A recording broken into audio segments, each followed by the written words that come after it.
நம்ம கிராமத்துல இப்படி பிரச்சனை இருந்துட்டே இருக்குது. என்ன தீர்வு? நம்ம ஜாதியா இருக்கிறோம். எத்தனை தலைக்கட்டு இருக்கும் நம்ம இதுல? 1000 வீடு இருக்கு. 1000 வீடுனா எத்தனை மக்கள் இருப்பாங்க? 2000 வீடு இருக்கு சார். 10,000 பேர் குடியிருக்கு சார். இத்தனை ஸ்ட்ரென்த்தோட இருக்கிறோம். இருந்தாலும் இந்த ஜாதியை இப்படிதான் நடத்துறாங்கன்னா நம்ம இதுக்கு என்ன தீர்வு? ஒரு தீர்வே கிடைக்கலையே சார். என்ன தீர்வு பண்ணணும்னு நினைக்கிறீங்க?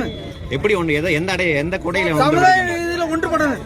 சமுதாயமா தானே இருக்கிறோம், ஜாதியா தானே இருக்கிறோம். பிளவுபட்டு கிடக்கிறனாலதான் இந்த பிரச்சனை. என்னவா பிளவுபட்டு கிடக்குறீங்க? அரசியல் ரீதியாகவும் சமுதாய ரீதியாகவும். எல்லாம் எந்த கட்சியில இருக்கிறீங்க? அதெல்லாம் எப்படி சொல்றீங்க? எல்லாமே பல கட்சியில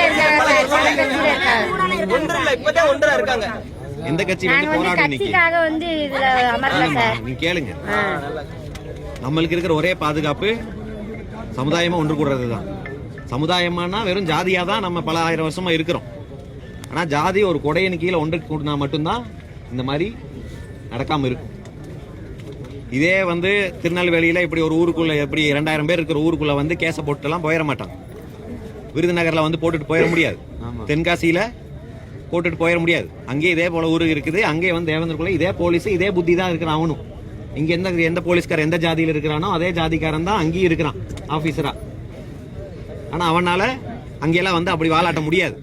நினைச்ச நேரத்துல புடிச்சிட்டு போய் உடைக்க முடியாது. ஆனா சிவகங்கையில திருப்பி நடக்குது. ஒரே ஜாதிக்காரனை போலீஸ்ல இன்ஸ்பெக்டரா எல்லாம் ஒரு ஃபோர்ஸ் ஃபுல்லாவே ஒரே ஜாதியா இருந்தா எப்படி? அது போன மாசம் போன வருஷம் சார் காரணம் மெயின் காரணம் அதான் சார். போன வருஷம் ஒரே ஜாதி 2025 செப்டம்பர் மாசத்துல டாக்டர் ஐயா அவர்கள் வந்து இந்த மாதிரி சிவகங்கை மாவட்டத்துல எல்லா ஸ்டேஷன்லயும் 90% போலீஸ் ஒரே ஜாதியை சேர்ந்தவர்களா இருக்கிறாங்கன்னு லெட்டர் எழுதினார் டிஐஜி பதில் கொடுக்கிறாரு. நாங்க அப்படி ஜாதி பார்த்தெல்லாம் போலீஸ்ல வைக்கல, எல்லா ஜாதிக்கும் சமமான வாய்ப்பு தரோம், யாருக்கு எங்க போஸ்டிங் வேணுமோ அங்க கொடுத்துறோம். அப்ப அந்த ஜாதிக்காரனுக்கெல்லாம் எங்க போஸ்டிங் வேணுமோ அவன் ஊர்ல அவன் ஜாதியா இருக்கிற இடத்துல கொடுத்துட்டு நம்ம ஆளுங்களை எங்கேயோ காணாத இடத்துக்கு விழுப்புரத்துக்கோ திருச்சிக்கு மேலேயோ இங்க அனுப்பிச்சு விட்டுறாங்க. நம்ம ஆளுங்க போலீஸ்ல இருக்கிறாங்கல்ல, எங்கே போடுறாங்க? ஏன் சிவகங்கையில ஏன் இல்ல, ராமநாதபுரத்துல ஏன் இல்ல? அப்படின்னா இதுக்கெல்லாம் நம்ம அரசியலா பல கட்சியில் இருந்து எந்த கட்சியும் வராது. எம்எல்ஏ வந்தாங்க, வந்து உங்களை அந்த மூலையில உட்காருங்கம்பாங்க. அங்க உட்காண்டீங்கன்னா நாளைக்கு அந்த பக்கம் உட்காந்து பந்தல போட்டு மறைச்சிடுவாங்க. நீங்க பாட்டுல உட்காருவீங்க. இப்படிதான் பல பேர் 1 வருஷம் நடந்த போராட்டம் இருக்குது. உடலை வாங்காம 1 வருஷம் நடந்த போராட்டம் எல்லாம் சமீபத்தில் நடந்த போராட்டம் எல்லாம் இருக்குது. இன்னைக்கு கூட இந்த ரோட மறிச்சிருக்கீங்க, வேற ஒரு பிரச்சனை இல்ல, எல்லாரும் வழி மாறி போக விட்டாங்க. அப்படி போயிட்டு தான் இருக்கிறாங்க. எல்லாத்துக்கும் அவங்களோட இயல்பு வாழ்க்கை யாருக்கும் பாதிக்கல. அதனாலதான் எஸ்பியும் பார்க்காம போறாரு. அவங்க அங்க உட்காரட்டுமா, பந்தல போட்டு உட்காரட்டும். எத்தனை நாள் உட்காருவாங்க வேலையை விட்டுட்டு? எத்தனை நாள் உட்கார முடியும்? நம்மளும் வேலைக்கு போனோம், நம்மளுக்கும் இது இருக்குது. அப்ப இவங்க எத்தனை நாள் உட்காருவாங்க? 1 மாசம் உட்காருவாங்களா, 2 மாசம் உட்காருவாங்களா? அதுக்கப்புறம் கூட்டம் கொஞ்சம் கொஞ்சமா கரையும், போய் விட்டுலாம் அப்படின்னு நினைக்கிறாங்க. இதே மாதிரிதான் சங்கரங்கோயில் வடக்குப்புத்தூர், சங்கரங்கோயில்ல வடக்குப்புத்தூர்னு ஒரு ஊரு, முருகன் ஒரு வேன் டிரைவர் வேனை இடிக்கிறாரு. இடிச்சதுக்கு அப்பவே 3 போலீஸ்காரங்க வண்டிக்குள்ள ஏறாங்க, கழுத்துல மிதிச்சு சாவடிச்சிட்டாங்க. அரெஸ்ட் எல்லாம் பண்ணல, அங்கேயே வண்டி இடிச்ச இடத்துல இடிச்சு சாவடிச்சிட்டாங்க. அந்த 3 பேரை சஸ்பெண்ட் கூட பண்ணல. அந்த 3 போலீஸ் பேருக்காரன்னு ஒரே ஜாதியை சேர்ந்தவன் தான். இங்க கூட்டிட்டு போனாங்களா அதே ஜாதி சேர்ந்தவனுக்கு தான் அவனுக்கு. இந்த 3 பேர் யாருன்னு கூட வெளியில சொன்னாங்க. 3 பேர் யாருன்னு கூட வரல. இதுக்கும் வீடியோ இருக்குது, எல்லாம் டிவிலே வந்துருச்சு. காலில் மிதிச்சு கொள்ற வீடியோ வந்துருச்சு. அப்ப நம்ம இதுக்கெல்லாம் ஒரே தீர்வு. இங்க வந்து அரசியல் பேசுறதுக்காக வரல, ஆனா இதை தாண்டி பேசுறதுக்கு நம்ம இங்க வந்து வீரவசனம் பேசிட்டு போய் அவங்களை கைது பண்ணணும்னு சொல்லலாம். இது வரைக்கும் இந்த ஆட்சியில மட்டும் 25 பேர் போலீஸ்காரங்க கூட்டிட்டு போய் அடிச்சு கொலை பண்ணிருக்காங்க. ஒன்னு எத்தனை 2-3 சிபிஐக்கு மாத்தினாங்க, ஒரு 7-8 சிபிசிஐடிக்கு மாத்தினாங்க. மீதி இருக்கிறதெல்லாம் ஜுடிஷியல் நீதிபதியுடைய ஆய்வு செய்வாருன்னு மாத்திட்டாங்க. நம்ம போராட்டத்தோட வலிமையை பொறுத்து ரொம்ப பெரிய போராட்டம் தமிழ்நாடு முழுக்க பேசினா சிபிஐ, ஓரளவுக்கு அந்த ஊர் மட்டும் போராடினா சிபிசிஐடி, பெருசா போராடாம வெறும் கொஞ்சம் சமூக வலைத்தங்களை மட்டும் எழுதுனா நீதிபதி. இதுதான் அவங்க அளவு. இதெல்லாம் ஏதோ கிணத்துல தூக்கி போடுற மாதிரி சிபிசிஐடிக்கு மாத்திட்டோம். சிபிஐயோ சிபிசிஐடியோ போலீஸோ எல்லாரும் ஒரே அமைச்சர் கீழே ஒரே ஆட்கள் கீழே தான் பணி செய்யுது. அதனால சிபிசிஐடிக்கு மாத்துறதுனால எந்த பணியும் கிடையாது. குறைந்தபட்சம் சிபிஐக்காவது மாத்தணுங்கிறது தான் நம்ம கோரிக்கை. அப்படியே சிபிஐக்கு மாத்தி எப்போ போன ஆட்சியில அந்த ஜெயராஜ் பீலிக்ஸ்னு 2 பேரை கொண்டாங்க, சாத்தாங்குளத்தில் அடிச்சு கொண்டாங்க. அந்த கேஸ் சிபிஐக்கே இன்னைக்கு வரைக்கும் வரல. எத்தனை பேர் இந்த போலீஸ்காரங்க அடிச்சு கொண்டிருக்காங்க. ஒரு போலீஸ்காரனை கூட இது வரைக்கும் இந்த நாட்டுல தண்டிச்சது கிடையாது. தமிழ்நாட்டுல அவன் பாட்டுல அடிச்சு கொள்ளுவான். அதை அடிச்சு கொள்றதுன்னா சாதாரண மக்கள் நம்மள தானே அடிச்சு கொள்றான். ஒரு பக்கம் வெட்டுறது நம்ம ஜாதி வெறியில இருந்து நம்மள தான் வெட்டுறான். அவனை போலீஸ்காரன் பாதுகாத்துக்கிறான். இந்த பக்கம் போலீஸ்காரன் கையிலேயே நம்ம தான் அடிபட்டு சாக வேண்டியதா இருக்கு. அப்போ இந்த பல கட்சிகள் இருக்கிறதுனால நம்மளுக்கு எந்த பயனும் கிடையாது. இவ்வளவு பெரிய ஊரு, இவ்வளவு பெரிய ஸ்ட்ரென்த் இருக்கும்போது இங்க ஒரு கட்சி இல்லாம நம்ம ஜாதியா வந்து என்னைக்காவது உட்காந்து போனா அது ஈஸியா அவன் கலைச்சு விட்டுருவான். நாளைக்கு இந்த மாதிரி எத்தனையோ போராட்டங்களை நாம போய் பேசி இருக்கிறோம். இப்போ முதல்ல ஒரு வாரம் விட்டுருவான், அந்த மக்களோட உணர்ச்சியோட இருப்பாங்க போராட்டமேன்னு. நாளைக்கு இந்த ஊருக்குள்ளேயே இருக்கிற ஆட்களை வச்சு கட்சிக்காரங்களை வச்சு கொஞ்சம் கொஞ்சமா கலைப்பாங்க. பார்த்துட்டு தான் இருக்கிறோம். கொஞ்சம் கொஞ்சமா கலைச்சு அப்ப அப்படியே ஊருக்கு போவாங்க. 500 பேரா இருக்கிறது 100 மாறும், 100 இருக்கிறது 50 மாறும்.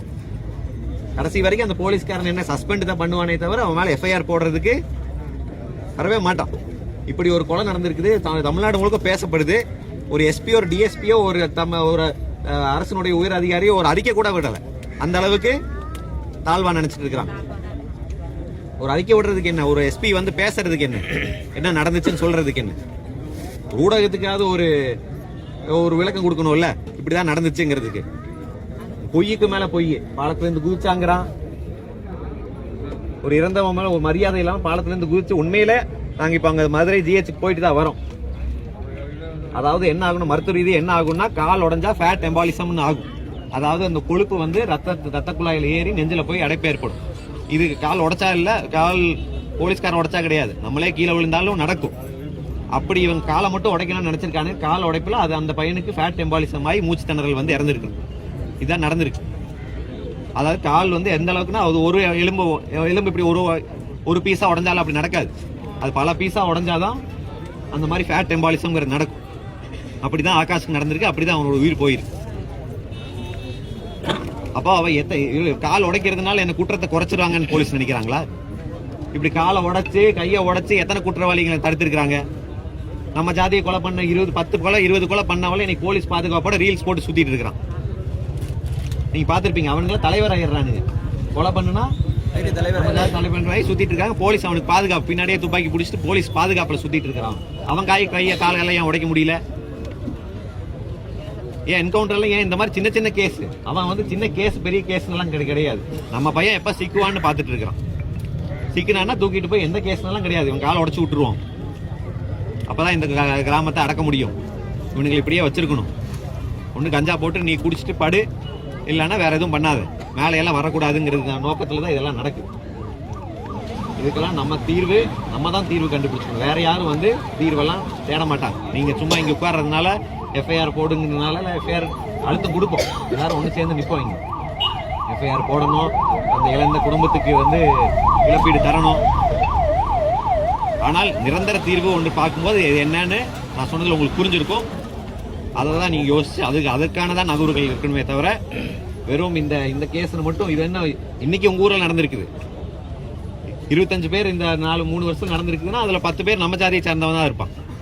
நாளைக்கு வேற ஊர்ல, இந்த ஊர்ல நீங்க இந்த பிரச்சனை முடிஞ்சிச்சுன்னா நாளைக்கு வேற ஊர்ல வேற ஒரு பையன் அவங்க அம்மாக்கும் அவங்க தங்கச்சிக்கும் அப்பாக்கும் போய் இரங்கல் சொல்ல வேண்டியதா இருக்கும். நாம போய்